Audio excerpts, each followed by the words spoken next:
ദൈവത്തിന്റെ പരിശുദ്ധമായ നാമം മഹത്വപ്പെടുമാറാകട്ടെ. അനുഗ്രഹീതമായ നല്ല രാത്രിക്കായിട്ട് ഞാൻ ദൈവത്തിന് സ്തോത്രം ചെയ്യുന്നു. ഈ രാത്രിയിലും കർത്താവിന്റെ പാദപീഠത്തിൽ നമുക്ക് ഒന്നിച്ച് കടന്നു വരുവാൻ കർത്താവ് കൃപ ചെയ്തല്ലോ. സുഖമിൽ കടന്നു വന്ന എല്ലാ പ്രിയപ്പെട്ടവരെയും ദൈവം അനുഗ്രഹിക്കുമാറാകട്ടെ. Price the Lord. ദൈവവചനം കേൾക്കുവാൻ കർത്താവ് നമുക്ക് കൃപ തന്നെങ്കിൽ മാത്രമേ നമുക്ക് കേൾക്കുവാനുള്ളതായ താല്പര്യവും പഠിക്കുവാനുള്ളതായ ആഗ്രഹവും ഒക്കെ വരത്തുള്ളൂ. പഠിക്കുവാനുള്ളതായ ആഗ്രഹം ഉണ്ടെങ്കിൽ മാത്രമേ നമുക്ക് ബൈബിൾ ക്ലാസ് തുടർമാനമായിട്ട് അറ്റൻഡ് ചെയ്യുവാനായിട്ട് കഴിയത്തുള്ളൂ. Praise the lord. ഏതായാലും എൻ്റെ മുമ്പിലിരിക്കുന്ന പ്രിയപ്പെട്ടവർ തുടർമാനമായി വേദപുസ്തകം പഠിക്കുവാനുള്ള ആഗ്രഹം ഉള്ളതോർത്ത് ഞാൻ ദൈവത്തിന് സ്തോത്രം ചെയ്യുന്നു. ദൈവം നിങ്ങളെ ധാരാളമായിട്ട് അനുഗ്രഹിക്കുമാറാകട്ടെ. കേൾക്കുന്നത് വളരെ ശ്രദ്ധയോടെ ആയിരിക്കാൻ കാരണം നമ്മൾ എടുക്കുന്ന ഇപ്പോൾ നമ്മൾ പഠിക്കുന്നതായ ടോപ്പിക്ക് നമുക്കറിയാം. ദൈവത്തിന്റെ റിഡംഷൻ പ്ലാനിനെ കുറിച്ചാണെന്നുള്ള കാര്യം നമുക്കറിയാമല്ലോ.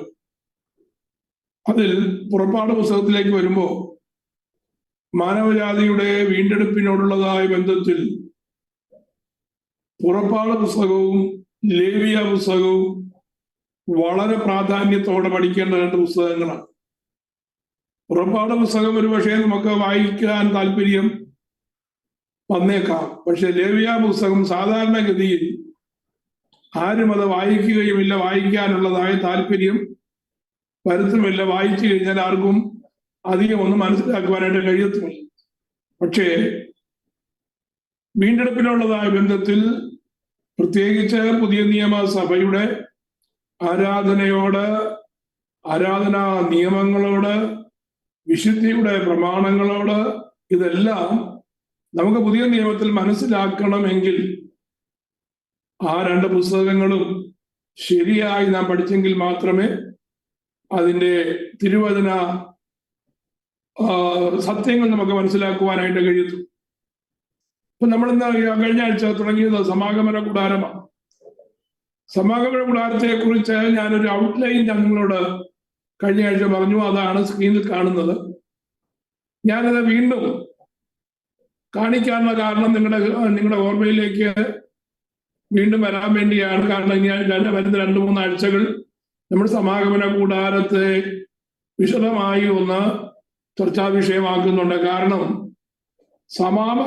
സമാഗമന കൂടാരം എന്ന് പറയുന്നത് മരുഭൂമിയിൽ ദൈവം വസിക്കേണ്ടതിന് വേണ്ടി യാത്ര ചെയ്യുന്നതായ ദൈവജനത്തിന്റെ ഇടയ്ക്ക് അവരുടെ മധ്യത്തിൽ ദൈവം വസിക്കേണ്ടതിന് ദൈവത്തിന് ആഗ്രഹമുണ്ടായിട്ട് ദൈവം മോശയോട് പറയുകയാണ്, ഞാൻ എൻ്റെ ജനത്തിന്റെ നടുവിൽ ഇറങ്ങി വന്ന് വസിക്കേണ്ടതിന് എനിക്ക് നിങ്ങളൊരു ആലയം ഉണ്ടാക്കണം, എനിക്ക് നിങ്ങളൊരു കൂടാരം പണിയണം. കാരണം ഇപ്പോൾ അവർ താമസിക്കുന്നത് കൂടാരം മാറ്റി അടിച്ചാണ് താമസിക്കുന്നത്. അതുകൊണ്ട് അവർ താമസിക്കുന്നത് എങ്ങനെയാണോ അതുപോലെ തന്നെ എനിക്കും പാർക്കേണ്ടതിന്, നിങ്ങളുടെ മധ്യത്തിൽ പാർക്കേണ്ടതിന് ഒരു കൂടാരം നിങ്ങൾ പണിയണം. പക്ഷെ ആ കൂടാരം നിങ്ങൾക്ക് ഇഷ്ടം പോലെ പണിയാനുള്ള അനുവാദമില്ല. അതിന് ഒരു ഒറിജിനൽ അതിന്റെ ഒരു ഒറിജിനൽ കൂടാരമുണ്ട്. ആ ഒറിജിനൽ കൂടാരം എവിടാന്ന് ചോദിച്ചാൽ സ്വർഗത്തിലാണ് അതിന്റെ ഒറിജിനൽ കൂടാരം. സ്വർഗത്തിൽ അതിന്റെ ഒറിജിനൽ കൂടാരം ഉണ്ടായിരിക്കുമ്പോ അതേ കൂടാരത്തിന്റെ, ആ സ്വർഗീയ കൂടാരത്തിന്റെ തന്നെ ഒരു മോഡലായിരിക്കണം ഭൂമിയിൽ ഞാൻ വസിക്കേണ്ടതിന് നിങ്ങളുടെ മധ്യത്തിൽ എനിക്കായി പണിയുന്ന കൂടാരം. അതുകൊണ്ട് അതിന്റെ സകല വിവരണങ്ങളും സകല ഉപകരണങ്ങളും അതിന്റെ അളവുകളും അത് എങ്ങനെ ഉണ്ടാക്കണമെന്നും അതിന്റെ ആകൃതി എന്തായിരിക്കണമെന്നും അതിന്റെ ഭാരം എന്തായിരിക്കണമെന്നും അതിന്റെ ഉപയോഗം എന്തായിരിക്കണമെന്നും ഒക്കെ ഞാൻ തന്നെ നിങ്ങളോട് പറഞ്ഞത്. ഞാൻ പറയുന്നത് പോലെ അത് ഉണ്ടാക്കണം. അതിനുവേണ്ടിയാണ് മോശ എന്ത് ചെയ്തത്? സീനായി മലയിലേക്ക് പിടിച്ചു കയറ്റിയത്. അപ്പൊ നമ്മൾ വിചാരിക്കരുത് മോശയ്ക്ക് വലിയ അറിവൊന്നുമില്ലല്ലോ, അതുകൊണ്ട് ദൈവം പറയുന്നത് പോലെ മോശയ്ക്ക് ചെയ്യാതിരിക്കാൻ നിവൃത്തിയില്ല. കാരണം മോശയ്ക്ക് വലിയ അറിവില്ലാത്തത് കൊണ്ട് ഈ കൂടാരം പണിതുള്ളതായ അറിവൊന്നും മോശയ്ക്കില്ലല്ലോ. അതുകൊണ്ട് ദൈവം പറയുന്നത് പോലെ മോശയ്ക്ക് ചെയ്തെങ്കിലേ പറ്റത്തുള്ളൂ എന്നുള്ള ചിന്ത നമ്മുടെ മനസ്സിൽ വരരുത്. കാരണം മോശയെ സംബന്ധിച്ച് ഈ കൂടാരം പണി എന്ന് പറയുന്നത് മോശയുടെ കഴിവനുസരിച്ച് ഒന്നുമില്ല. കാരണം മോശ വിദ്യാസമ്പന്നനായിരുന്നു എന്ന് നമ്മൾ നേരത്തെ മനസ്സിലാക്കിയിട്ടുള്ളതാണ്. മിസ്രൈമിൽ വെച്ച് മിസ്രൈമിന്റെ സകല നൈപുണ്യങ്ങളും എല്ലാ ശാസ്ത്ര സാങ്കേതിക വശങ്ങളും നന്നായി പഠിച്ച് മനസ്സിലാക്കിയതായ ഒരു മനുഷ്യനായിരുന്നു മോശ. ആദ്യത്തെ 40 വർഷത്തെ കാര്യമാണ് ഞാൻ പറയുന്നത്. അപ്പോ ഒരു കൂടാരം പണിയുക എന്ന് പറയുന്നതോ, അല്ലെങ്കിൽ ഒരു മൾട്ടി സ്റ്റോറി ബിൽഡിംഗ് പണിയുക എന്ന് പറയുന്നതോ, ഒരു പട്ടണം പണിയുക എന്ന് പറയുന്നതോ ഒന്നും മോശയ്ക്ക് വലിയ പ്രയാസമുള്ള കാര്യമല്ല. മോശയ്ക്ക് സ്വന്തമായിട്ട് പ്ലാൻ ചെയ്യാനും സ്വന്തമായിട്ട് അത് ഡിസൈൻ ചെയ്യാനും ഒക്കെയുള്ള കഴിവുള്ളതായ മനുഷ്യനാണ്. പക്ഷേ തൻ്റെ വ്യക്തിപരമായ ഒരു കഴിവും അവിടെ ഉപയോഗിക്കുവാൻ ദൈവം മോശയോട് പറഞ്ഞില്ല. മോശയോട് പറയുന്നത്, നീ വെറും ഇഗ്നോറന്റ് ആയിട്ട് ഒന്നും അറിയാത്തവനെ പോലെ എന്റെ മുമ്പിൽ ഇരുന്ന് ഞാൻ നിനക്ക് തരുന്നതായ മാതൃക പ്രകാരം നീ പണിയണം. മനുഷ്യന്റെ വീണ്ടെടുപ്പിന് ദൈവം ചെയ്തതായ പദ്ധതി അതുപോലെയാണ്. ദൈവം പാതി നാം പാതി ദൈവം പാതി എന്നുള്ളതായ ഒരു ചൊല്ല് നാം കേട്ടിട്ടുണ്ട്. പലപ്പോഴും നാം അത് ഹൃദയത്തിൽ ചിന്തിക്കുന്ന കൂട്ടത്തിലുമാണ്. എന്നാൽ ഞാൻ പാതി ദൈവം പാതി എന്നുള്ളതായ ആ പ്രമാണം ദൈവത്തിനില്ല കേട്ടോ. Price the Lord. നാം 100% ദൈവത്തിൽ ആശ്രയിക്കുകയാണ്. 100% നാം ദൈവത്തിന്റെ കൃപയിൽ ആശ്രയിച്ച് പ്രവർത്തിക്കുകയാണ്. 100% ദൈവമാണ് കാര്യങ്ങൾ മുന്നോട്ട് കൊണ്ടുപോകുന്നത് എന്നുള്ളതായ ആ അടിസ്ഥാനത്തിലായിരിക്കണം നമ്മുടെ പ്രവൃത്തികൾ വരേണ്ടത്. പോട്ടെ. അപ്പോ ആ സമാഗമന കൂടാരത്തിന്റെ ബാഹ്യ രൂപമാണ് ഇപ്പോൾ നിങ്ങൾക്ക് സ്ക്രീനിൽ കാണുവാനായിട്ട് കഴിയും. ഈ ബാഹ്യ രൂപത്തിൽ നോക്കുമ്പോ 4 ചുറ്റിനും ഈ കാണുന്നതായ തൂണുകൾ കുഴിച്ചിട്ടിട്ടുണ്ട്. ആ തൂണുകളെ തമ്മിൽ ബന്ധിപ്പിച്ചിരിക്കുന്നതായ കാര്യങ്ങളുണ്ട്. അതിന്റെ ഈ കിഴക്കു ഭാഗത്തായിട്ട് ഒരു വാതിൽ വെച്ചിട്ടുണ്ട്. ഈ കാണുന്നത് എന്റെ കഴ്സർ നിങ്ങൾക്ക് കാണുവാൻ കഴിയുമെങ്കിൽ, ആ കഴ്സർ ഓടുന്നതായ ഭാഗം എന്ന് പറയുന്നത് ഈ സമാഗമന കൂടാരത്തിന്റെ പ്രാകാരത്തിലേക്ക് കടക്കുന്നതായ വാതില. ഒരൊറ്റ വാതിലേ ഉള്ളൂ. തെക്ക് വശമുണ്ട്, വടക്ക് വശമുണ്ട്, പടിഞ്ഞാറ് വശമുണ്ട്. പക്ഷേ കിഴക്ക് വശത്ത് ഒരൊറ്റ വാതിലേ ഉള്ളൂ. ആ വാതിലിൽ കൂടി മാത്രമേ കടക്കുവാൻ കഴിയത്തുള്ളൂ. ഇവിടെ ഞാൻ അല്പം പുതിയ നിയമത്തിലേക്ക് വന്ന് ഒന്ന് നിങ്ങളുടെ ശ്രദ്ധയെ ഞാൻ നിർത്തുവാൻ ആഗ്രഹിക്കുകയാണ്. നേരത്തെ ഞാനത് പറഞ്ഞിട്ടുണ്ട്, സഭായോഗത്തിൽ ഞാൻ പറഞ്ഞിട്ടുണ്ട്. എങ്കിലും ബൈബിൾ ക്ലാസ്സിലുള്ളതായ ബന്ധത്തിൽ പറയുമ്പോൾ ഒന്നും കൂടെ നമ്മുടെ ഹൃദയത്തിൽ അത് ഉറയ്ക്കുവാനായിട്ട് കഴിയും. യോഹന്നാന്റെ സുവിശേഷം 14-ാം അധ്യായം നമ്മൾ വായിക്കുമ്പോൾ കർത്താവ് ശിഷ്യന്മാരോട് പറയുന്നൊരു കാര്യമുണ്ട്. നിങ്ങളുടെ ഹൃദയം എന്ത് ചെയ്യരുത്? കലങ്ങിപ്പോകരുത്. ദൈവത്തിൽ വിശ്വസിപ്പീൻ, എന്നിൽ വിശ്വസിപ്പീൻ, എന്നിലും വിശ്വസിപ്പീൻ. എന്റെ പിതാവിന്റെ ഭവനത്തിൽ അനേക വാസസ്ഥലങ്ങളുണ്ട്. ഇല്ലെങ്കിൽ ഞാൻ നിങ്ങളോട് പറയുമായിരുന്നു. ഞാൻ നിങ്ങൾക്ക് സ്ഥലമൊരുക്കുവാൻ പോകുന്നു. ഞാൻ പോയി നിങ്ങൾക്ക് സ്ഥലമൊരുക്കിയാൽ ഞാൻ ഇരിക്കുന്ന ഇടത്ത് നിങ്ങളും ഇരിക്കേണ്ടതിന് പിന്നെയും വന്ന് നിങ്ങളെ എന്റെ അടുക്കൽ ചേർത്തുകൊള്ളും. ഞാൻ പോകുന്ന ഇടത്തേക്കുള്ള വഴി നിങ്ങൾ അറിയുന്നു എന്ന് കർത്താവ് പറഞ്ഞു. ഇത്രയും പറഞ്ഞു കഴിഞ്ഞപ്പോ അവിടെ പെട്ടെന്ന് തോമസ് എന്ത് ചെയ്തു? പറയുകയാണ്, കർത്താവെ, അങ്ങ് എവിടെ പോകുന്നു എന്ന് ഞങ്ങൾ അറിയുന്നില്ല. പിന്നെ വഴി എങ്ങനെ അറിയും?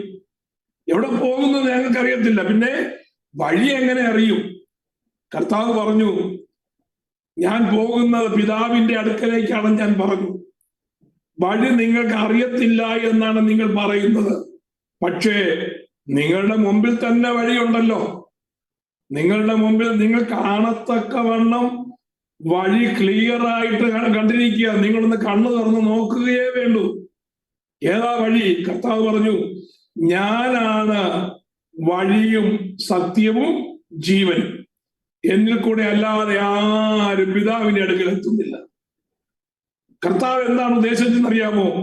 നമ്മൾ ഈ സ്ക്രീനിൽ കാണുന്നതായ സമാഗമന കൂടാരത്തെ കൂടാരത്തെയാണ്, അല്ലെങ്കിൽ ദൈവത്തിന്റെ ആലയത്തെ, ആ സിറ്റീസ് ആണ് കർത്താവ് പറഞ്ഞത്. എന്ന് പറഞ്ഞാൽ ഈ കാണുന്നതായ സമാഗമന കൂടാരം എന്ന് പറയുന്നത് നമ്മുടെ വാഴ്ത്തപ്പെട്ട കർത്താവ് അത് അവിടെ പറഞ്ഞില്ലല്ലോ. ആ യോഹന്നാന്റെ സുവിശേഷത്തിൽ സമാഗമന കൂടാരമെന്നോ ദൈവത്തിന്റെ ആലയമെന്നോ ഒന്നും പറഞ്ഞിട്ടില്ല. പക്ഷേ ഞാൻ തന്നെയാണ് വഴിയും സത്യവും ജീവനും എന്ന് പറഞ്ഞപ്പോ അവരാരും മറുത്തൊരു ചോദ്യം ചോദിച്ചില്ല, അവരൊരു സംശയവും ഉന്നയിച്ചില്ല, അവരതിനകത്ത് ഒരു തർക്കവും പറഞ്ഞില്ല. അവരത് മിണ്ടാതെ കേട്ട് അത് മനസ്സിലായതുപോലെ അവരെന്ത് അക്സെപ്റ്റ് ചെയ്യുകയാണ്. നമുക്കതെങ്ങനെ മനസ്സിലാക്കാൻ പറ്റും? പത്രോസിനെ സംബന്ധിച്ച് ഏതെങ്കിലും കാര്യത്തിനകത്ത് എന്തെങ്കിലും ഒരു ഡിസ്പ്യൂട്ട് ഉണ്ടെങ്കിൽ, എന്തെങ്കിലും കാര്യം മനസ്സിലാകാത്തതായിട്ടുണ്ടെങ്കിൽ പത്രോസ് ഉടനെ ചോദിക്കുന്ന കൂട്ടത്തിലാണ്. ശിഷ്യന്മാരിൽ പലരും അങ്ങനെ തന്നെയാണ്. യോഹന്നാനും അക്കാര്യത്തിൽ ഒട്ടും മടിയുള്ള കൂട്ടത്തിലല്ല. ഇവിടെ തോമസ് ചോദിച്ചല്ലോ. അപ്പോ മനസ്സിലായില്ല എങ്കിൽ ചോദിക്കുവാൻ അവരാരും എന്ത് ചെയ്യത്തില്ല, മടി കാണിക്കത്തില്ല. കാരണം അവർക്കത് പരിപൂർണമായും മനസ്സിലായി എന്ന് തന്നെയാണ് നമുക്ക് മനസ്സിലാക്കുവാൻ കഴിയുന്നത്. അത് അവരുടെ സംഭാഷണത്തിൽ നിന്ന് തന്നെ നമുക്കറിയാൻ കഴിയും. നമുക്കറിയാം ഈ യോഹന്നാൻ സുവിശേഷം 14, 15, 16 അധ്യായങ്ങൾ എന്ന് പറഞ്ഞ കർത്താവിന്റെ ലാസ്റ്റ് സെർമൺ, കർത്താവിനെ ക്രൂശിക്കാൻ കൊണ്ടു, അല്ലെങ്കിൽ കർത്താവ് യഹൂദന്മാർക്ക് തന്നെ കാണിച്ചു കൊടുക്കുന്നതിന് തൊട്ടു മുമ്പ് പറഞ്ഞതായ പ്രസംഗമാണ്, അല്ലെങ്കിൽ ആ വചന ധ്യാനമാണ് 14, 15, 16 അധ്യായങ്ങൾ. ആ 16ാമത്തെ അധ്യായത്തിന്റെ ഒടുവിലേക്ക് വരുമ്പോ ശിഷ്യന്മാർ കർത്താവിനോട് പറയുന്നൊരു കാര്യമുണ്ട്. എന്തെന്നറിയാമോ? ഗുരു, ഇപ്പോ നീ എല്ലാം തെളിവായി സംസാരിക്കുന്നു. ഇപ്പൊ നീ ഒന്ന് ഉപമയുടെ വെളിച്ചത്തിലല്ല പറയുന്നത്. ഇപ്പൊ പറയുന്നതെന്നും ഉപമ കൂട്ടി പറയുകയല്ല. ഇപ്പൊ നീ പറയുന്നതെല്ലാം നേരിട്ട് പറയുകയാണ്. അത് ഞങ്ങൾക്കെല്ലാം ക്ലിയർ ആയിട്ട് മനസ്സിലായി എന്ന് അവർ സാക്ഷിക്കുവാനിടയായി.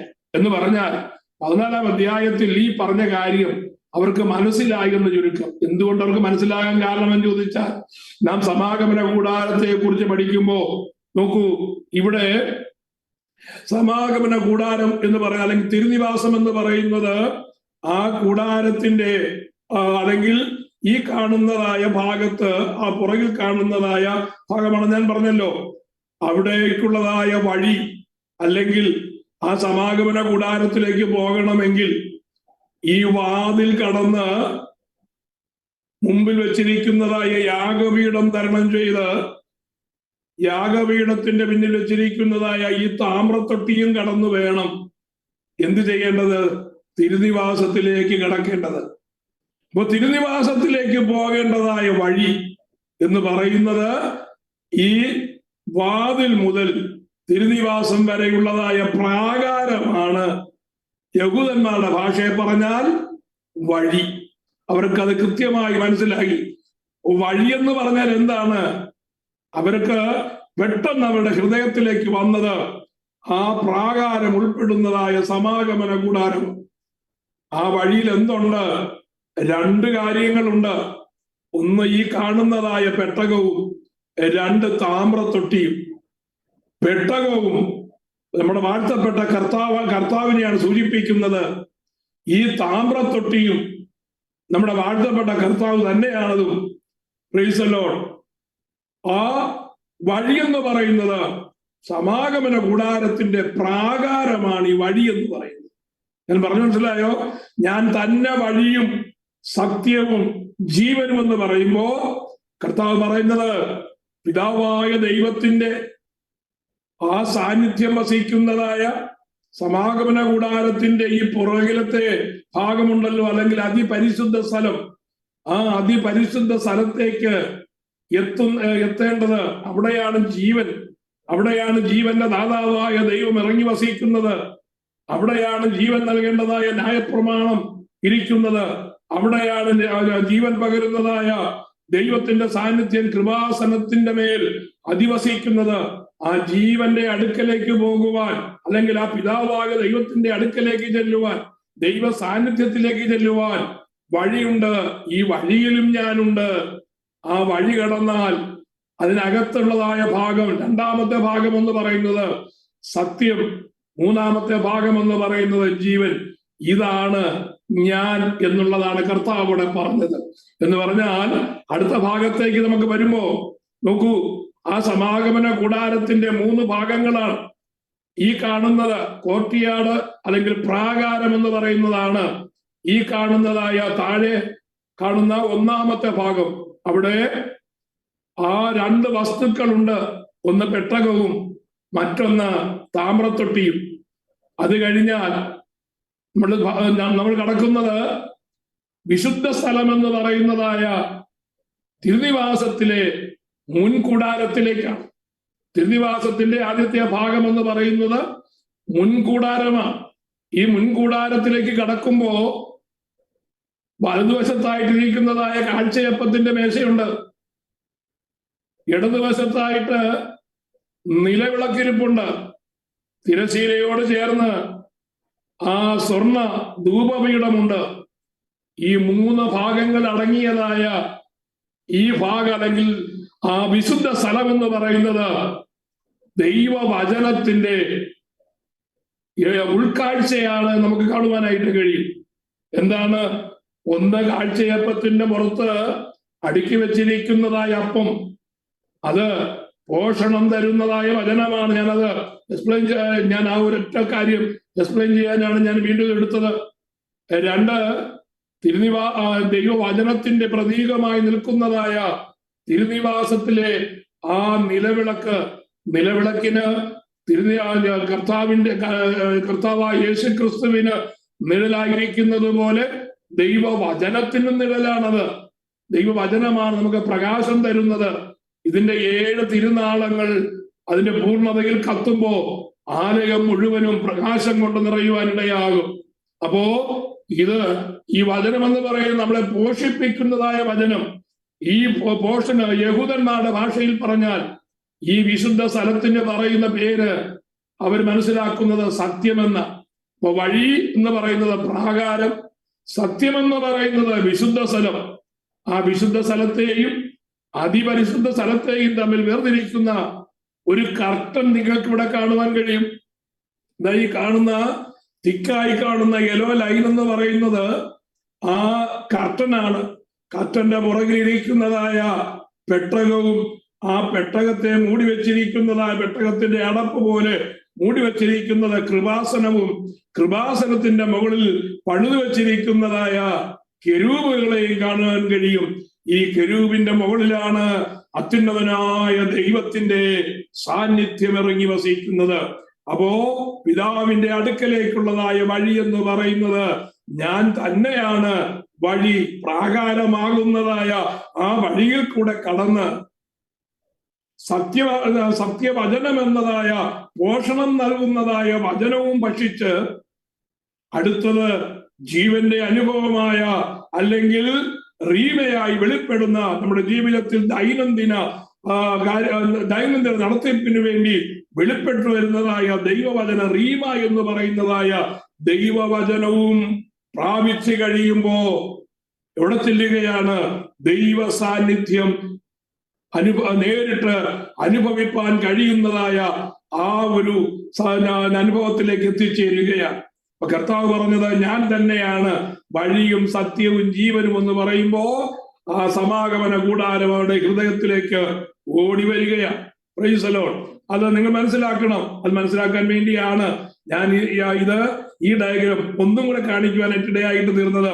കഴിഞ്ഞ ആഴ്ചയിൽ നാം ഈ പെട്ടകത്തെ കുറിച്ച് ചിന്തിപ്പാനായിട്ടിടയായി. ഈ പെട്ടകം എന്തുകൊണ്ടാണ് ഉണ്ടാക്കുന്നത്? പെട്ടകം കതിരമരം കൊണ്ടാണ് പെട്ടകം ഉണ്ടാക്കിയിരിക്കുന്നത്. ആ പെട്ടകത്തിന്റെ അളവെന്ന് പറയുന്നത്, ഇതിന്റെ നീളമെന്ന് പറയുന്നത് 2.5 മുഴമാണ്. 2.5 മുഴം. ആ മുഴത്തിന് പല അളവുകളാണ് കൽപ്പിച്ചു കൊടുത്തിരിക്കുന്നത്. ഒരു ആവറേജ് കണക്കെടുത്തു കഴിഞ്ഞാൽ ഒരു മുഴം എന്ന് പറയുന്നത് 1.5 അടിയായി നമുക്ക് കണക്ക് കൂട്ടാം. 1.5 അടി. ഒരു മുഴം 1.5 അടിയാണെങ്കിൽ ഇതിന്റെ നീളമെന്ന് പറയുന്നത് 2.5 മുഴമാണ്. അപ്പോ 2.5 മുഴം നീളമെന്ന് പറയുമ്പോ ഏതാണ്ട് എത്ര വരും? 2.5യും 1.25 ഏതാണ്ട് 3.5 അടി നീളം. 3.25 അടി നീളമുള്ളതായ ഒരു പെട്ടിയാണത്. അതിന്റെ വീതി എന്ന് പറയുന്നത് 1.5 മുഴമാണ്. ഉയരമെന്ന് പറയുന്നതും 1.5 മുഴമാണ്. അപ്പോ 2.5 മുഴം നീളവും 1.5 മുഴം വീതിയും 1.5 മുഴം ഉയരവുമുള്ളതായ ഒരു തുറന്ന പെട്ടിയാണ് എന്തെന്ന് പറയുന്നത്? ദൈവത്തിന്റെ പെട്ടകം എന്നറിയപ്പെടുന്ന നിയമപ്പെട്ടകം. പറഞ്ഞു മനസ്സിലായോ? ഏതാണ്ട് 3.25 അടി നീളം, ഏതാണ്ട് 2.25 അടി 2.25 അടി വീതി, 2.25 അടി പൊക്കം. അങ്ങനെയുള്ളതായ പെട്ടി നമ്മുടെ ഉള്ളത്തിൽ സങ്കല്പിച്ചു നോക്കിയേ. കണ്ട ചെറിയ പെട്ടിയ, അധികം വലിപ്പമില്ല. പക്ഷേ ഈ പെട്ടി ആ ചെറുപ്പത്തിൽ അല്ലെങ്കിൽ അതിന്റെ വലിപ്പത്തിലെ കാര്യമല്ല, ആ പെട്ടകം ഇരിക്കുന്ന ഇടത്ത് അത്യുന്നതനായ ദൈവത്തിന്റെ തേജസ് ഇറങ്ങി വരികയാണ്. ആ പെട്ടകം തോന്നുന്നത് പോലെ എടുത്തുകൊണ്ട് പോകുവാൻ ഇസ്രായേൽ ജനത്തിന് പ്രമാണമില്ല കേട്ടോ. സമാഗമന കൂടാരം അടിക്കുന്നത് അവര് മിസ്രൈമിൽ നിന്ന് പുറപ്പെട്ടതിന്റെ 2-ാമത്തെ വർഷം ഒരു സമാഗമന കൂടാരം നിവർത്തി എന്നാണ് പുറപ്പാട് പുസ്തകത്തിന്റെ ഒടുവിൽ നമുക്ക് കാണുവാൻ കഴിയുന്നത്. ബാക്കി 39 വർഷം അവർ യാത്ര ചെയ്യുന്നിടത്തെല്ലാം ഈ സമാഗമന കൂടാരം ഒരിടത്തു നിന്ന് മറ്റൊരിടത്ത് പാളയം ഇറങ്ങുമ്പോ, മറ്റൊരിടത്ത് അവർ തമ്പടിക്കുമ്പോ എന്ത് ചെയ്യും? ഈ കാണുന്നതായ അവരുടെ കൂടാരം പൊക്കിയെടുക്കുന്നത് പോലെ തന്നെ സമാഗമന കൂടാരം അതിന്റെ ചിട്ടയോടെ പുറമൂടി, പ്രത്യേകിച്ച് വലിച്ചിട്ടിരിക്കുന്ന കയറ് പ്രത്യേകിച്ച്, അതിന്റെ കുറ്റി പ്രത്യേകിച്ച്, അതിനകത്തുള്ള ഉപകരണങ്ങൾ പ്രത്യേകിച്ച്, അങ്ങനെ ഓരോന്നും പ്രത്യേകം പ്രത്യേകം പ്രത്യേകം ബണ്ടിലാക്കി കെട്ടി അത് ചുമക്കുവാൻ നിയമിതരായിരിക്കുന്നതായ നിയമിക്കപ്പെട്ട ആൾക്കാരുണ്ട്. അവര് തോൾ ചുമടിൽ അത് എടുത്ത് പ്രത്യേകിച്ച് പെട്ടകം, ആ പെട്ടകത്തിന് കൊടുത്തിരിക്കുന്ന ഈ തണ്ടുകൾ, ഈ കൊളുത്തുകളിൽ കൂടെ തണ്ട് ചെലുത്തി ആ തണ്ട് തോളിന്മേൽ വെച്ചാണ് ഈ പെട്ടകം ചുമക്കുന്നത്. Price the Lord. ഈ ചെറിയ പെട്ടകം പോകുന്ന ഇടത്ത് അത്യുന്നതനായ ദൈവത്തിന്റെ സാന്നിധ്യം ഉണ്ടാകും. ആ പെട്ടകം, പ്രൈസ് ദി ലോർഡ്, കതിരമരം കൊണ്ടുണ്ടാക്കിയതായ പെട്ടകമാണെങ്കിലും ഒരു ഭാഗത്തു നിന്ന് നോക്കിയാലും കതിരമരം കാണുവാൻ കഴിയത്തില്ല. ആ കതിരമരത്തെ പൂർണ്ണമായും തങ്കം കൊണ്ട് പൊതിഞ്ഞിരിക്കുകയാണ്. ഇത് നമ്മുടെ കർത്താവായ യേശു ക്രിസ്തുവിന്റെ പൂർണ്ണ മനുഷ്യത്വത്തെയും പൂർണ്ണ ദൈവത്വത്തെയും കാണിക്കുകയാണ്. The humanity of our God and the full divinity of our Lord Jesus. കർത്താവിന്റെ പൂർണ്ണ ദൈവത്വത്തെയും പൂർണ്ണ മനുഷ്യത്വത്തെയും കാണിക്കുന്നതാണ് ഈ പെട്ടകം എന്ന് പറയുന്നത്. കർത്താവ് ഇങ്ങനെ പറഞ്ഞു, എന്നെ കാണുന്നവൻ എൻ്റെ പിതാവിനെ കണ്ടിരിക്കുന്നു, എന്നെ അറിയുന്നവൻ എൻ്റെ പിതാവിനെ അറിഞ്ഞിരിക്കുന്നു, ഞാനും പിതാവും ഒന്നാണ്. അപ്പോ ഈ പെട്ടകം പോയ വഴിയൊന്ന് നമ്മൾ ചിന്തിച്ചാൽ അതൊരു വലിയ പഠന വിഷയമാണ് കേട്ടോ. പെട്ടകം പോയതായ ആ ഇടങ്ങൾ നമുക്കറിയാം. പെട്ടകം മരുഭൂമിയിലായിരുന്നപ്പോൾ 40 വർഷവും അവരോട് കൂടെയായിരുന്നു പെട്ടകം. സമാഗമന കൂടാരത്തിന്റെ അതിപരിശുദ്ധ സ്ഥലത്ത് എപ്പോഴും ആ പെട്ടകമുണ്ട്. അവർ സമാഗമന കൂടാരം അല്ലെങ്കിൽ അവരുടെ പാളയം ഇടത്തു നിന്ന് മാറ്റി വേണ്ടത്തടിക്കുമ്പോൾ ആ പെട്ടകം അവർ തോൾമേൽ ചുമന്നുകൊണ്ടു പോകും. സമാഗമന കൂടാരത്തിൽ അല്ലാതെ പെട്ടകം ആയിരുന്നതായ പല സന്ദർഭങ്ങൾ നമുക്ക് കാണുവാൻ കഴിയും. ആകരുതാത്തതായ വിധത്തിൽ ആകരുതാത്ത ഇടത്തേക്ക് പെട്ടകം എടുത്തുകൊണ്ടുപോയാൽ ആ പെട്ടകം മൂലം അനുഗ്രഹത്തിന് പകരം പ്രതീക്ഷിക്കുവാൻ സാധ്യമല്ലാത്തതായ പരാജയവും നിലവിളിയും നഷ്ടവും കഷ്ടവും ഉണ്ടാകുമെന്ന് ശമൂവേലിന്റെ 1-ാം പുസ്തകം ആദ്യത്തെ 3-ാമത്തെ അധ്യായം 1-ാം പുസ്തകം 3-ാമത്തെ അധ്യായത്തിൽ നമുക്ക് പഠിക്കുവാൻ കഴിയും. അവിടെ ഏലിയുടെ പുത്രന്മാരായ ഹോഫ്നിയും ഫിനെഹാസും എന്ത് ചെയ്തു? ദൈവത്തിന്റെ ആലയത്തിൽ നിന്ന് ഈ പെട്ടകം അവർ യുദ്ധക്കളത്തിലേക്ക് കൊണ്ടുവന്നു. ഈ പെട്ടകത്തിന്റെ കാര്യമാണ് പറയുന്നത് കേട്ടോ. ഈ പെട്ടകം എന്ത് ചെയ്തു? അവർ യുദ്ധക്കളത്തിലേക്ക് കൊണ്ടുവന്നു. അനുസരണം കെട്ടതും ദുഷ്ടന്മാരുമായ അവര് പെട്ടകം കൊണ്ടുവന്നു കഴിഞ്ഞപ്പോ ആ പെട്ടകത്തിൽ എന്തില്ലായിരുന്നു? ദൈവ തേജസ് ഇല്ലായിരുന്നു, ദൈവ സാന്നിധ്യം അവരുടെ ഇടയിലില്ലായിരുന്നു. കാരണം പെട്ടകത്തിന്റെ മുകളിൽ, അത് നമുക്കറിയാം, തടിയും തങ്കവും കൊണ്ടുള്ളതായ പെട്ടകമാണ്. പെട്ടകത്തിന്റെ വാല്യൂവിലേക്ക് വരണമെങ്കിൽ ദൈവത്തിന്റെ സാന്നിധ്യം ഇറങ്ങി വരണം. വസ്തുവിലല്ല വിഷയം. ആ വസ്തു എങ്ങനെ ഉപയോഗിക്കുന്നു, ആ വസ്തുവിന്മേൽ ഉള്ളതായ ദൈവ സാന്നിധ്യമാണ് വിഷയം. അപ്പോ ചിന്തിക്കേണ്ട ഒരു കാര്യം, വ്യക്തിപരമായി പറഞ്ഞാൽ നാം ഒരു വിഷയമേ അല്ല, പിന്നെയോ നമ്മിലുള്ള ദൈവ കൃപയാണ് വിഷയം. നമ്മിൽ നിന്ന് ദൈവകൃപ ചോർന്നു പോയാൽ നാം ഏതുമില്ലാത്തവരെ പോലെ ശേഷം മനുഷ്യരെക്കാൾ അധമരായി തീരുകയാണ്. ഒരിക്കൽ കർത്താവായ യേശു ക്രിസ്തുവിന്റെ രക്തത്താൽ വീണ്ടെടുക്കപ്പെട്ട് തന്റെ വചനത്താൽ ശുദ്ധീകരിക്കപ്പെട്ട് ദൈവകൽപ്പന അനുസരിച്ച് സഭയുടെ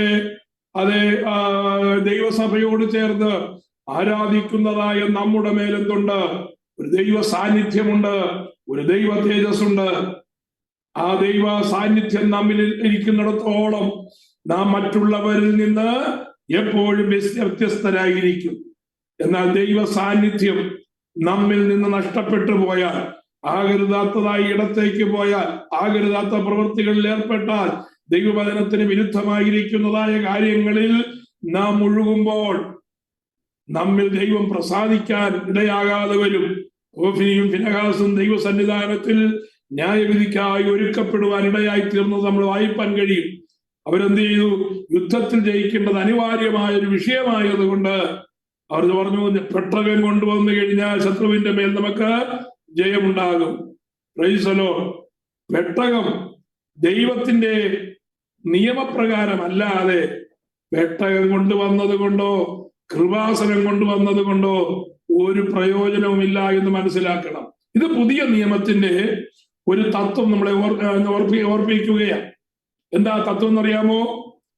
പ്രാർത്ഥന മൂലം ദൈവം സകല കാര്യങ്ങളും നമുക്ക് ചെയ്തു തരും. നാം പ്രാർത്ഥിച്ചാൽ മതി, ബാക്കിയുള്ളത് ദൈവം നോക്കിക്കൊള്ളും എന്ന് പറയുന്നത് ഒരു മിഥ്യാബോധമാണ് എന്ന് വീണ്ടും ഞാൻ പറയുകയാണ്. അത് പെന്തക്കോസ്തുകാരായിരിക്കുന്നതായ നമ്മുടെ എല്ലാം ഒരു മിഥ്യാധാരണയാണ്. നാം ഇരുന്ന് കുത്തിയിരുന്ന് പ്രാർത്ഥിച്ചാൽ മതി, ബാക്കി ദൈവം പ്രവർത്തിച്ചോളുമെന്ന്. Price the Lord. അങ്ങനെയല്ല വിഷയം. പ്രാർത്ഥിക്കുമ്പോൾ ആ പ്രാർത്ഥനയ്ക്ക് ദൈവം കേൾക്കുന്ന പ്രാർത്ഥനയ്ക്ക് കണ്ടീഷൻസ് ഉണ്ട്. ഒന്ന്, ആ കണ്ടീഷൻസ് ആണ്. രണ്ട്, വിശ്വാസം പ്രവൃത്തി കൂടാതെ ഒരിക്കലും വെളിപ്പെട്ടു വരുന്നില്ല. നാം ചെയ്യേണ്ട പ്രവൃത്തി നാം ചെയ്യാത്തിടത്തോളം കാലം പ്രാർത്ഥന അതിന്റെ ഫലം ചെയ്യുകയില്ല എന്നുള്ള കാര്യം മനസ്സിലാക്കണം. പ്രാർത്ഥന കൂടാതെയുള്ളതായ പ്രവൃത്തിയും നിഷ്ഫലമാണ്. പ്രവൃത്തി കൂടാതെയുള്ളതായ പ്രാർത്ഥനയും നിഷ്ഫലമാണ്. അതാണ് ഞാൻ പറഞ്ഞത്, താൻ പാതി ദൈവം പാതി എന്നുള്ളതായ ആ പ്രവണത നമ്മൾ അങ്ങ് വിട്ടുകളഞ്ഞേക്കണം. ദൈവമാണ് പൂർണ്ണമായും പ്രവർത്തിക്കുന്നത്. അത് പ്രവർത്തിച്ചാലും അത് പ്രാർത്ഥനയായാലും രണ്ടും കൂടെ ചേർന്ന് പൂർണ്ണതയിലെത്തുമ്പോഴാണ് ദൈവപ്രവൃത്തി നമ്മുടെ ജീവിതത്തിൽ കാണുവാൻ കഴിയുന്നത്. വേദപുസ്തകത്തിന്റെ ഉടനീളം നമ്മെ പഠിപ്പിക്കുന്നത് അതാണ്. പുതിയ നിയമത്തിന്റെ ഒടുവിലേക്ക് വരുമ്പോൾ യാക്കോബ് അത് വളരെ വ്യക്തമായി നമുക്ക് അടിവരയിട്ട് പറയുന്നുമുണ്ട്. കർത്താവിന്റെ ടീച്ചിങ് അത് തന്നെയാണ് അപ്പോസ്തലന്മാരും അതിൽ നിന്ന് ഒട്ടും വ്യത്യസ്തമായിട്ടല്ല പഠിപ്പിച്ചിരിക്കുന്നത്. അപ്പൊ ആ വചനത്തിന്റെ ആ ക്രമത്തിൽ നിന്ന് നാം മാറിപ്പോയി കഴിഞ്ഞാൽ പെട്ടകം മൂലം വരേണ്ടതായ ദൈവപ്രവൃത്തി വെളിപ്പെടുത്തില്ല എന്നാ ഞാൻ പറഞ്ഞു വന്നത്. ആ പെട്ടകം എന്ത് ചെയ്തു? ഫെലിസ്ത്യ ദേശത്തേക്ക് പിടിക്കപ്പെട്ടു പോകുവാനിടയായി. ഫെലിസ്ത്യ ദേശത്തേക്ക് പിടിക്കപ്പെട്ടു പോയതായ പെട്ടകം ആ ഫെലിസ്ത്യരുടെ 5 പട്ടണങ്ങളിലും വെക്കുവാൻ കഴിഞ്ഞില്ല.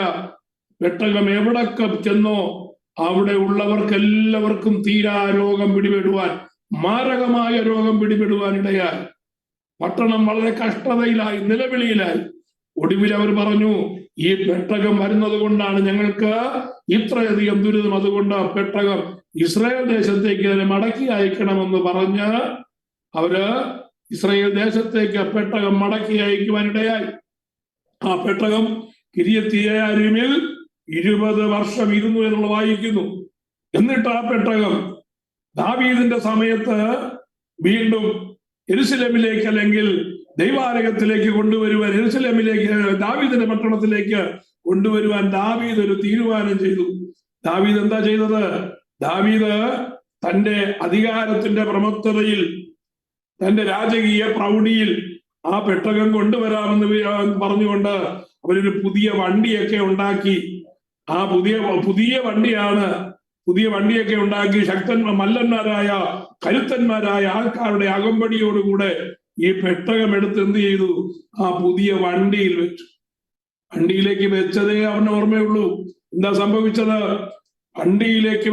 പെട്ടകം വണ്ടിയിലേക്ക് വെച്ച് കഴിഞ്ഞപ്പോ കാള വിരണ്ടു കഴിഞ്ഞപ്പോ പെട്ടകം തറയിൽ വീഴുമെന്നുള്ളതായ നിലയിലെത്തിയപ്പോ ആ വണ്ടി തെളിച്ചതായ ഉസ എന്ത് ചെയ്തു? കൈ നീട്ടി പെട്ടകം ഒന്ന് പിടിച്ചു. ആ ക്ഷണത്തിൽ ഉസ അവിടെ മരിച്ചു വീണു എന്ന് നാം വായിക്കുകയാണ്. അവിടെ തുറന്നിരിക്കുന്ന ഒരു കാര്യമുണ്ട്. അന്ന് ദാവീദ് യഹോവയായ ദൈവത്തെ ഭയപ്പെട്ടു എഴുതിയിരിക്കുന്നു. അപ്പോ പെട്ടകം ആകരുതാത്ത ഇടത്തേക്ക് കൊണ്ടുപോയ കുഴപ്പമാണ്. പെട്ടകം ആകരുതാത്ത രീതിയിൽ കൊണ്ടുവന്നാൽ അത് ദോഷം ചെയ്യും. പെട്ടകം എങ്ങനെ കൊണ്ടുവരണമെന്ന് വചനത്തിൽ പ്രമാണമുണ്ട്. ആ വചനത്തിന്റെ പ്രമാണം അനുസരിച്ച് പെട്ടകം കൊണ്ടുപോയിടത്തൊക്കെ വിജയമായി. എവിടൊക്കെയാണ്? നമ്മുടെ യോർദാന്റെ തീരത്തേക്ക് നോക്കിക്കേ. യോർദാന്റെ തീരത്ത് നിൽക്കുന്ന ഇസ്രായേലിന്റെ വലിയൊരു പുരുഷാരം. അവർക്ക് യോർദാൻ കടക്കണം. യോർദാനിലെ നദി ഭയങ്കര ഒഴുക്കിന്റെ ശക്തിയോടെ തീരെ കവിഞ്ഞൊഴുകിക്കൊണ്ടിരിക്കുകയാണ്. യോർദാൻ കടക്കുവാൻ നിർവാഹമില്ല. യഹോവയായ ദൈവം പറഞ്ഞു, പെട്ടകം ചുമക്കുന്നതായ പുരോഹിതന്മാരുടെ ഉള്ളങ്കാൽ. ഈ പെട്ടകം ചെറുതാണ്. പെട്ടകവും വെള്ളവും തമ്മിൽ എന്താ ബന്ധം? വെള്ളത്തിന്റെ ഒഴുക്കും ശക്തിയും പെട്ടകവും തമ്മിൽ എന്താ ബന്ധം? Price the Lord. ശ്രദ്ധിക്കണമേ, പെട്ടകം ചുമക്കുന്ന പുരോഹിതന്മാരുടെ ഉള്ളങ്കാൽ ആ യോർദാനിന്റെ ശക്തിയേറിയ ഒഴുക്കിൽ ചവിട്ടുമ്പോൾ ഒഴുക്ക് നിൽക്കുമെന്ന് യഹോവയായ ദൈവം പറഞ്ഞതനുസരിച്ച് പെട്ടകം തോളിലേറ്റിയതായ പുരോഹിതന്മാർ അവരുടെ ഉള്ളങ്കാൽ വെള്ളത്തിൽ ചവിട്ടുവാനിടയായി. ആ പെട്ടകത്തിൽ അധിവസിച്ചതായ ദൈവത്തിന്റെ ശക്തി ആ ഒഴുക്കിനെ നിർത്തുക മാത്രമല്ല, താഴേക്ക് ഒഴുകേണ്ടതായ വെള്ളത്തെ മുകളിലേക്ക് ഒഴുക്കുവാൻ ഇടയായി തീർന്നത് നമ്മൾ വായിക്കുകയാണ്. തീർന്ന അവിടുത്തെ കാര്യം, പ്രൈസ് ദി ലോർഡ്, മനുഷ്യന് തകർക്കുവാൻ കഴിയാത്തതായ യെരിഹോ മതിൽ. ആ യെരിഹോ മതിലിന്റെ ചുറ്റും ആ യെരിഹോ മതിൽ വീണുവെങ്കിൽ മാത്രമേ വാഗ്ദത്തങ്ങൾ അവർക്ക് കൈവശമാക്കാൻ കഴിയത്തുള്ളൂ. യഹോവയായ ദൈവം പറഞ്ഞു, മതിൽ നിങ്ങൾക്കൊരു വിഷയമല്ല, ഉയർന്നു നിൽക്കുന്നതായ ഈ തടസ്സം നിങ്ങൾക്കൊരു വിഷയമല്ല. എന്ത് ചെയ്യണം? പുരോഹിതന്മാർ പെട്ടകം ചുമക്കട്ടെ. അവർ ജനത്തിന്റെ നടുവിൽ ആ പെട്ടകം ചുമന്നുകൊണ്ട് പോകുമ്പോൾ ജനം നിശബ്ദമായി എന്ത് ചെയ്യണം? ആ യെരിഹോ മതിൽ നിങ്ങൾ ചുറ്റണം. Price the Lord. ആ പെട്ടകം ചുമന്നുകൊണ്ട് 7 ദിവസം കൊണ്ട് അവർ 13 പ്രാവശ്യം ആ യെരിഹോ മതിൽ ചുറ്റുവാനിടയായി. 13ാമത്തെ പ്രാവശ്യം 7ാം ദിവസം, പ്രൈസ് ദി ലോർഡ്, 7ാമത്തെ പ്രാവശ്യം ചുറ്റിക്കഴിഞ്ഞപ്പോ ആ മതിൽ എങ്ങോട്ട് പോയെന്നറിയത്തില്ല. ഉറച്ചു നിന്നതായ, ഉയർന്നു നിന്നതായ മതിൽ അപ്രത്യക്ഷമാകുവാനിടയായി. ആ പെട്ടകത്തിന്റെ ശക്തി അവിടെ നമുക്ക് കാണുവാൻ കഴിയും. അപ്പോ ദൈവത്തിന്റെ പെട്ടകം, ദൈവത്തിന്റെ തേജസ് ഇറങ്ങി വസിക്കുന്നതായ പെട്ടകമാണ് നമ്മുടെ മുമ്പിൽ ഇരിക്കുന്നത്. അപ്പോ ആ അതിപരിശുദ്ധ സ്ഥലത്ത് കാണുന്ന ഒന്നാമത്തെ വസ്തു എന്ന് പറയുന്നത് പെട്ടകമാണ്. ആ പെട്ടകത്തിനകത്തുള്ളതായ 3 കാര്യങ്ങളെ കുറിച്ച് കഴിഞ്ഞ ആഴ്ച നമ്മൾ ചിന്തിച്ച. ഇനി നമുക്ക് പെട്ടകത്തിന് മുകളിലുള്ളതായ പെട്ടകത്തിന്റെ അടപ്പ് എന്ന് പറയുന്നത് കൃപാസനവും അതിനെ മൂടിക്കൊണ്ട് നിൽക്കുന്നതായ കെരൂബുകളുമാണ്. കൃപാസനം എന്ന് പറയുമ്പോ ആ പെട്ടകത്തെ മൂടി വെച്ചിരിക്കുന്നതായ പെട്ടകത്തിന്റെ അടപ്പാണ്. പെട്ടകത്തിന്റെ നീളം 2.5 മുഴമാണെന്ന് പറഞ്ഞു. അങ്ങനെയെങ്കിൽ അടപ്പിന്റെ നീളവും 2.5 മുഴമാണ്. പെട്ടകത്തിന്റെ വീതി 2.5 മുഴമാണ്.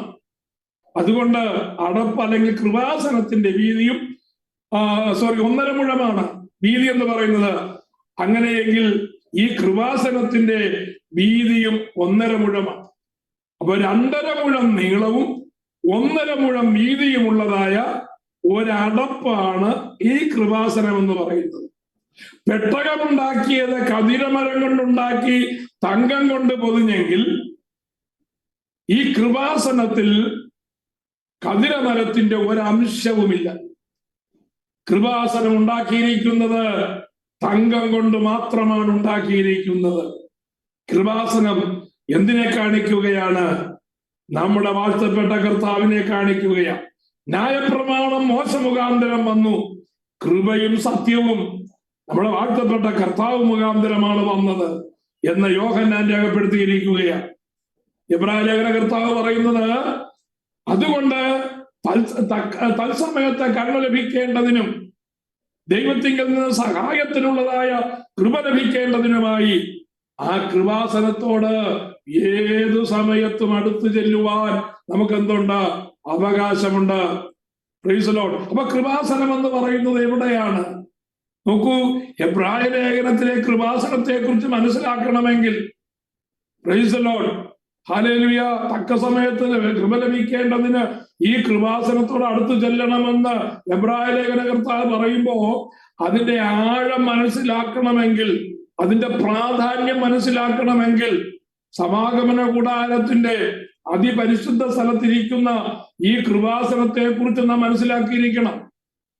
ആ കൃപാസനത്തിന്റെ മുകളിലാണ് ദൈവത്തിന്റെ തേജസ് ഇറങ്ങി വസിക്കുന്ന കെരൂബുകളെ ഉണ്ടാക്കി വെച്ചിരിക്കുന്നത്. ആ കൃപാസനത്തിന്റെ അടിയിൽ എന്തുണ്ട്?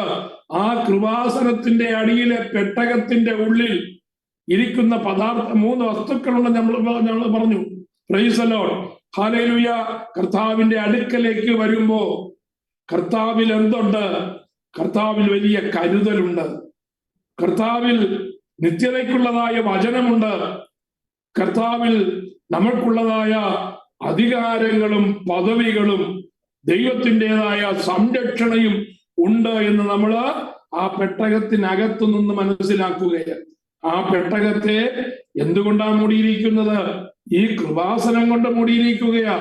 കൃപാസനത്തിൽ എന്തില്ല? കതിരമരത്തിന്റെ ഒരു അംശവുമില്ല. കതിരമരം മാനുഷിക വശത്തെ കാണിക്കുകയാണ്, ഹ്യൂമാനിറ്റിയെ കാണിക്കുകയാണ്. അങ്ങനെയെങ്കിൽ കതിരമരം ഇല്ല എന്ന് പറയുമ്പോ കൃപാസനത്തിൽ എന്തില്ല? ഹ്യൂമാനിറ്റി ഇല്ല എന്ന് പറഞ്ഞാൽ മനുഷ്യനല്ല ആ കൃപ കൊണ്ടുവരുന്നത്. മനുഷ്യനുമായിട്ട് അല്ലെങ്കിൽ മനുഷ്യന്റെ കഴിവുകളോ മാനുഷികമായ പരിഗണനകളോ മനുഷ്യൻ്റെതായിട്ടുള്ള യോഗ്യതകളോ ഒന്നും തന്നെ ആ കൃപാസനത്തിൽ കാണുവാൻ കഴിയത്തില്ല. കൃപ എന്ന് പറയുന്നത് ദൈവത്തിങ്കൽ നിന്നും മാത്രം കടന്നു വരുന്നതാണ്. നമ്മുടെ കഴിവ് കൊണ്ടോ നമ്മുടെ പ്രശംസ കൊണ്ടോ നമ്മുടെ മിടുക്കുകൊണ്ടോ നമ്മുടെ ഏതെങ്കിലും പ്രവൃത്തി കൊണ്ടോ അല്ല കൃപ വെളിപ്പെടുന്നത്. കൃപ പൂർണ്ണമായും ദൈവത്തിങ്കൽ നിന്ന് തന്നെ വെളിപ്പെടുകയാണ്. Price the Lord. കൃപയുടെ മൂർത്തീകരണം എന്ന് പറയുവാൻ കാരണം ദൈവരൂപത്തിൽ ഇരിക്കെ ദൈവത്തോടുള്ളതായ സമത്വം മുറുകെ പിടിച്ചു കൊള്ളണമെന്ന് വിചാരിക്കാതെ താൻ തന്നെ എന്ത് ചെയ്തു? മനുഷ്യരൂപത്തിൽ ദാസരൂപത്തിൽ വന്ന് ദാസനായി മനുഷ്യ സാദൃശ്യത്തിലായി ഇറങ്ങി വന്ന ദൈവത്തിന്റെ കൃപ മുഴുവനും നമുക്കായി പകർന്നു തന്നതാണ് ആ കൃപാസനം. Price the Lord. ഇതിന് അനേക സിഗ്നിഫിക്കൻസ് നമുക്ക് കാണുവാൻ കഴിയും. The significance of the mercy seat. The mercy seat was made separately and placed on the top of the Ark of the Covenant so that together they formed a single unit. ഈ പെട്ടകവും അടപ്പും കൂടെ ചേരുന്നതാണ് ഒരൊറ്റ യൂണിറ്റാണ്. പെട്ടകം ചുമക്കുക എന്ന് പറയുമ്പോൾ കൃപാസനം മാറ്റി വെച്ചിട്ട് ചുമക്കാൻ പറ്റത്തില്ല, കെരുവുകളെ ഇളക്കി വെച്ചിട്ട് ചുമക്കാൻ പറ്റത്തില്ല. പെട്ടകം എന്ന് പറയുമ്പോൾ നമ്മൾ നേരത്തെ ചിന്തിച്ചതുപോലെ ആ 2.5 മുഴം നീളവും 1.5 മുഴം വീതിയും 1.5 മുഴം പൊക്കവുമുള്ളതായ പെട്ടിയും ആ പെട്ടിയെ മൂടിക്കൊണ്ടിരിക്കുന്നതായ കൃപാസന അടപ്പും അടപ്പിന് മുകളിൽ ഇരിക്കുന്നതായ കെരൂബും കൂടെ ചേർന്നതാണ് പെട്ടകം എന്ന് പറയുന്ന ഒറ്റ യൂണിറ്റ്. കർത്താവായ യേശുക്രിസ്തുവിന്റെ വിവിധ ഭാവങ്ങൾ, പ്രൈസ് ദി ലോർഡ്, വിവിധ ഫങ്ഷണാലിറ്റിയാണ് നമുക്കത് മനസ്സിലാക്കുവാൻ കഴിയുന്നത്. The Mercy seat symbolizes God's divine nature as it was made entirely of pure gold. It represents his throne of grace. അത് ദൈവത്തിന്റെ കൃപാസനമാണ്. ഇത് നോക്കിയേ, പഴയ നിയമത്തിൽ ഈ കൃപാസനത്തിലേക്ക് ചെല്ലാനായി പുരോഹിതന് മാത്രമേ കഴിയത്തുള്ളൂ, മഹാപുരോഹിതന് മാത്രമേ കഴിയത്തുള്ളൂ. അതിന് എല്ലാ ദിവസവും പോകാൻ പറ്റത്തില്ല. ആണ്ടിലൊരിക്കൽ മാത്രം മഹാപാപ പരിഹാര ദിവസം മാത്രമേ മഹാപുരോഹിതന് ഈ കൃപാസനത്തിന്റെ അടുക്കിലേക്ക് പോകാൻ പ്രമാണമുള്ളൂ. ആഴ്ചയോടാഴ്ച പോകാൻ പറ്റില്ല.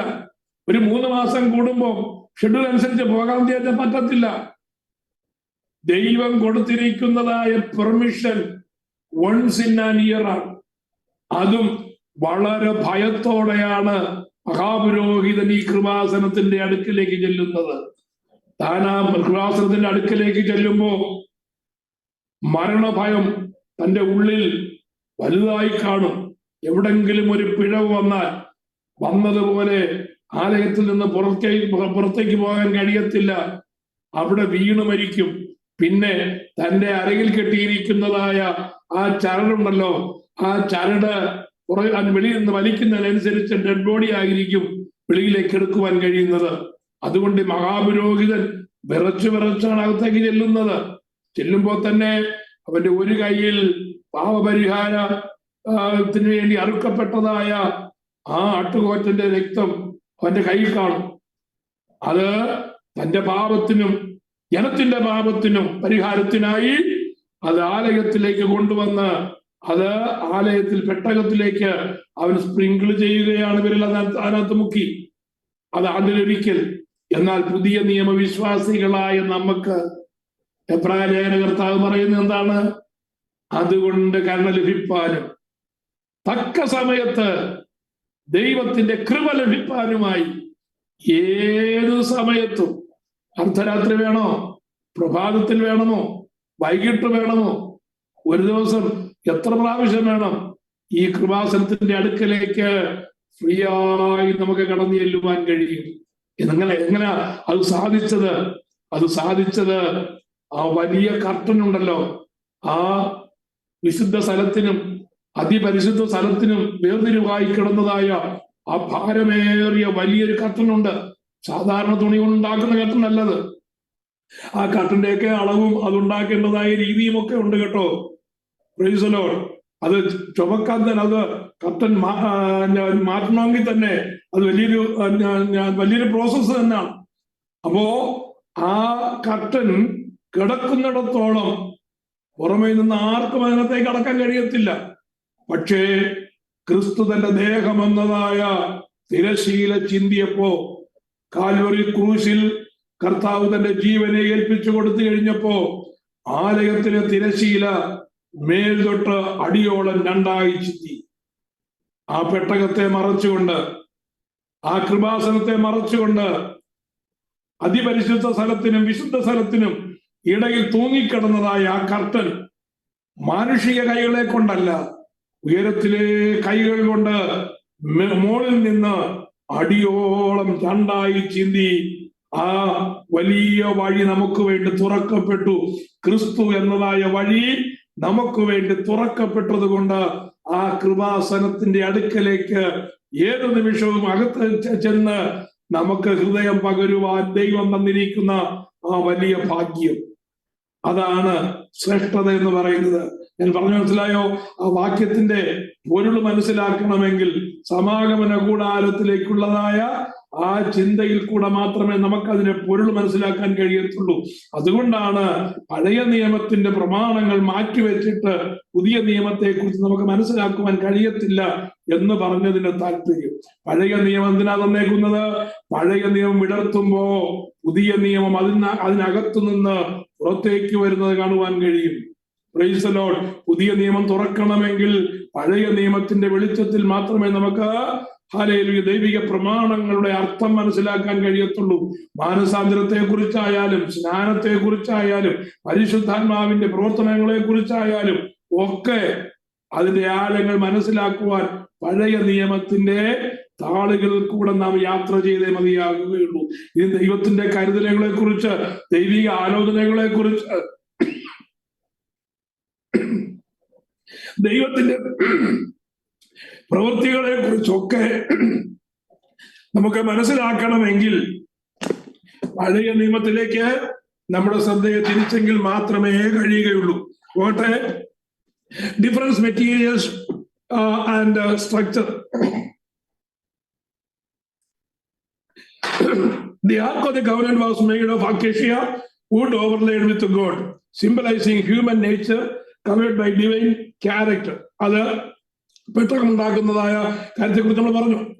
അടുത്തത്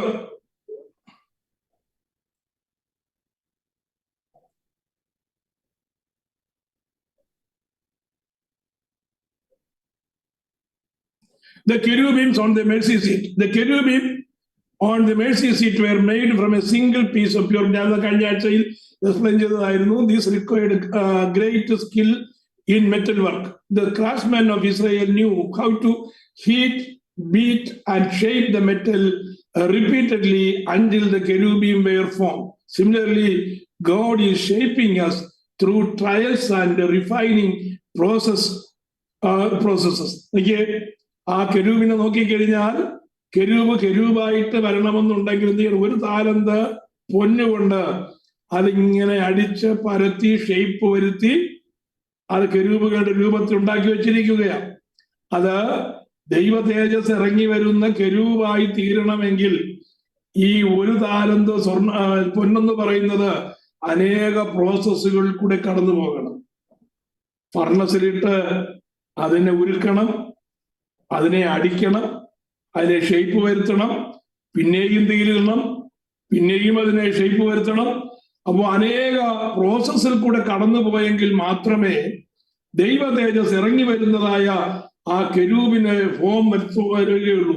എന്നതുപോലെ നാം കടന്നു പോകുന്നതായ ഓരോ പ്രതിസന്ധികളും ദൈവത്തിന്റെ പദ്ധതി പ്രകാരം ദൈവത്തിന്റെ തേജസ് നമ്മിൽ ഇറങ്ങി വരുവാൻ, ദൈവ സാന്നിധ്യം വഹിക്കുന്നവരായി തീരുവാൻ ദൈവത്തിന്റെ പദ്ധതിയിൽ കൂടെ നമ്മളെ കടത്തിവിടുന്നതാണ് എന്ന് നാം മനസ്സിലാക്കി ദൈവിക പ്രോസസ്സിന് വേണ്ടി നാം സമർപ്പിച്ച് കൊടുക്കുന്നവരായിരിക്കണം.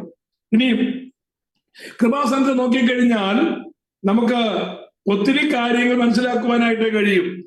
പിതാവായ ദൈവത്തെ നമുക്ക് ആ കൃപാസനത്തിന്റെ മുകളിൽ കാണുവാനായിട്ട് കഴിയും. ദൈവം ആരാണ്? Price the Lord.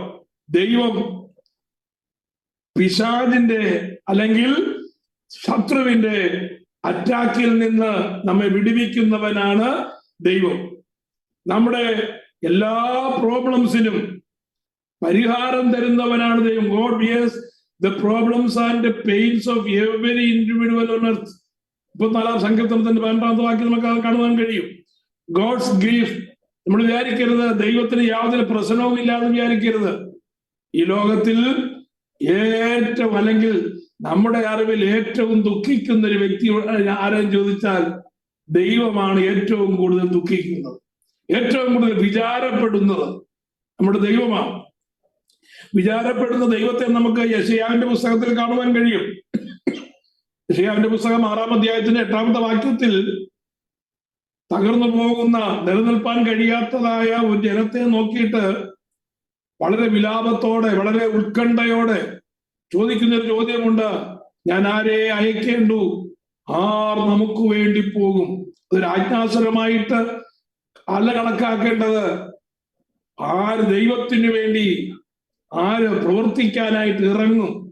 ആരെങ്കിലും പ്രവർത്തിച്ചില്ല എങ്കിൽ യഹൂദ ജാതി മുഴുവനും വഴിവിട്ടു പോകും, അവർ നാശത്തിലേക്ക് പോകും എന്ന് മനസ്സിലാക്കി ദൈവത്തിന്റെ ആലോചന അറിയിക്കുവാൻ, ദൈവത്തിന്റെ അരുളപ്പാട് അറിയിക്കുവാൻ ആർ നമുക്ക് വേണ്ടി പോകുമെന്ന് ചോദിച്ചുകൊണ്ട് മാനവജാതിയെ മുഴുവനും വളരെ ഉത്കണ്ഠയോടെ നോക്കുന്ന പിതാവിനെ നമുക്ക് കാണുവാൻ കഴിയും.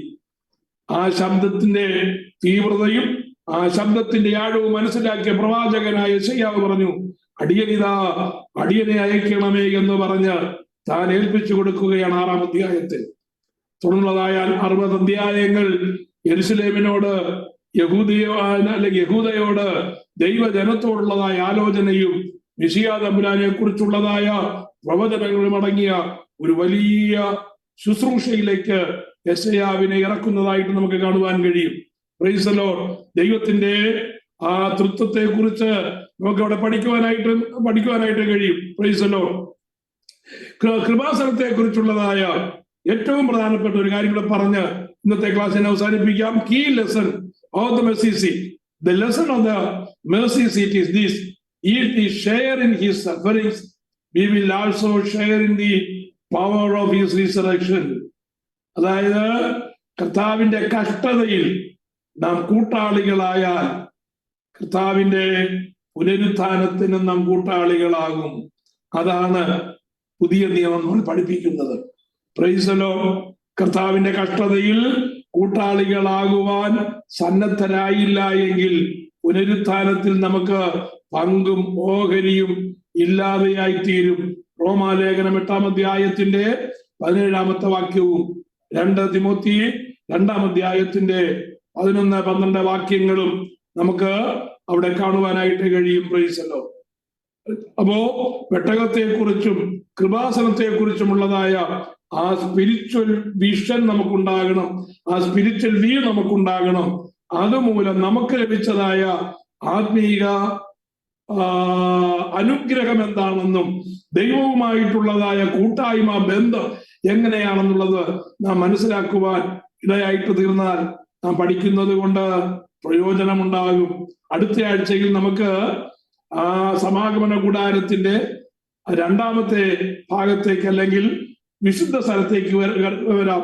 1-ാമത്തെ സ്ഥലം എന്ന് പറയുന്നത് ജീവൻ വെളിപ്പെടുന്ന സ്ഥലമാണ്. അതായത് അതിപരിശുദ്ധ സ്ഥലം എന്ന് പറയുന്നത് ജീവൻ വെളിപ്പെടുന്ന സ്ഥലമാണ്. ആദിയിൽ ദൈവം ജീവന്റെ ഉടയവനാണ്. ആ ദൈവ സാന്നിധ്യമാണ് അതിപരിശുദ്ധ സ്ഥലത്ത്. അവിടെ ജീവൻ വെളിപ്പെടുകയാണ്. ആ ജീവനിലേക്ക് പോകുവാൻ 2ാമത്തെ ഭാഗത്ത് കൂടെ നാം കടന്നു പോകണം. 2ാമത്തെ ഭാഗം എന്താണ്? 2ാമത്തെ ഭാഗം പോഷിപ്പിക്കുന്ന വചനമാണ്. Price the Lord. ക്രിസ്തു തന്നെയാണ് വചനം. ആ വചനത്തിന്റെ വിവിധ ഭാഗങ്ങളാണ് അല്ലെങ്കിൽ വിവിധ ഭാവങ്ങളാണ് നമുക്ക് വിശുദ്ധ സ്ഥലത്ത് കാണുവാൻ കഴിയുന്ന കാഴ്ചയപ്പത്തിന്റെ മേശയായാലും നിലവിളക്കായാലും സ്വർണ ധൂപപീഠമായാലും. അതിനെക്കുറിച്ച് നമുക്ക് അടുത്ത ആഴ്ച ചിന്തിക്കാം. കർത്താവായ ദൈവം നമ്മെ സഹായിക്കുമാറാകട്ടെ. ഈ വിഷയത്തെക്കുറിച്ച് നിങ്ങൾക്ക് ഹൃദയത്തിൽ തോന്നുന്നതായ എന്തെങ്കിലും സംശയങ്ങളോ ഫർദർ ഇൻഫർമേഷൻസോ വേണമെങ്കിൽ നിങ്ങൾ ചോദിക്കാൻ മടിക്കരുത്. കർത്താവ് നമ്മെ സഹായിക്കട്ടെ. കണ്ണുകളെ അടയ്ക്കാം, നമുക്ക് പ്രാർത്ഥിക്കാം. ഞങ്ങളുടെ ദൈവമേ, സ്വർഗീയ പിതാവേ, ഞങ്ങളുടെ വചനവുമായിട്ട് അവിടുത്തെ പാദപ്രത്തിലായിരിക്കാൻ ദൈവം കൃപ ചെയ്തല്ലോ. അതിനെ ശ്രമിച്ചതായ എല്ലാ പ്രിയപ്പെട്ടവരെയും ദൈവകരങ്ങളിൽ ഏൽപ്പിച്ച് പ്രാർത്ഥിക്കുന്നു.